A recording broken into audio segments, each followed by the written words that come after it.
Hi, my name is John Harris Dunning and I'm the author of Salem Brownstone, Along the Watchtowers.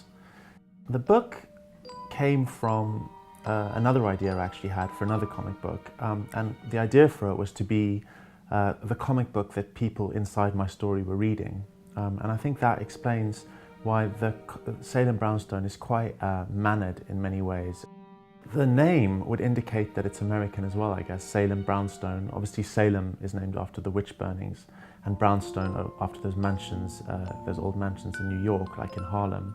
But actually, I would say that if I was to place Salem anywhere, it would probably be in Africa, which is where I'm from.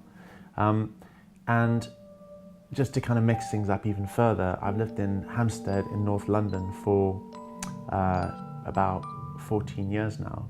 And in fact, Salem Brownstone is very much set in Hampstead in North London. There's something about Hampstead that's, I think, the spookiest neighbourhood in London. So there's a strange mix of things going on.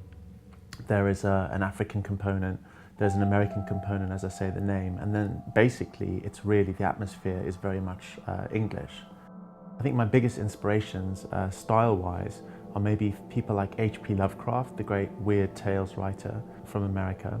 When I sat down and tried to create Salem Brownstone, what I was thinking about was trying to create a character like Sherlock Holmes, but maybe with more of a kind of magic, occult spin to it.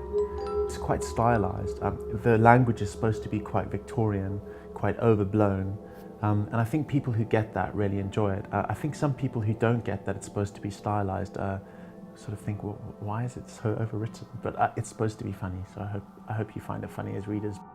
I would say probably the most important inspiration are English comics, and the English comics that came out of 2000 AD in the 80s and 90s. People like Alan Moore, Pat Mills, absolutely extraordinary, Kevin O'Neill, the artist, absolutely extraordinary people working. I was obsessed with comics in that period, to the point where I remember at about 10 or 11 I was dreaming in comic book frames and with captions. I was just obsessed. So they really made me want to create a comic book. What's inspired me more recently are Japanese comic books. As well as there being loads of action, and Japanese comics are really action-packed, there's also a moment just for somebody to look at something or to catch their breath or just to be seen thinking about something. So that was a big inspiration. What is interesting is the shift of regular publishers to wanting to publish comic books. And what's interesting about that as a writer is that you're not writing episodically anymore. The sort of modus operandi here more and more is becoming writing a single long work, which is fantastic. Anybody thinking of getting into comics should absolutely go for it now, because it feels like we're on the sort of brink of a revolution here.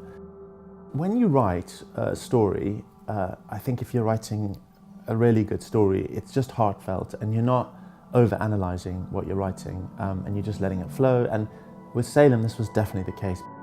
I think one of the things I like most about Salem is that the characters are not what you'd expect. Like, I think there's some really, really strong woman characters leading the action, and obviously there's a lot of strong male characters as well, but that they were by no means the kind of centre of focus, that there was a real kind of even-handedness.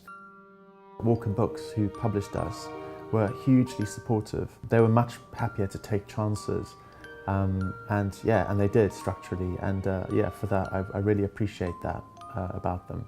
I hope you enjoy reading Salem Brownstone. I think it's best read kind of at midnight in a bubble bath, so enjoy it.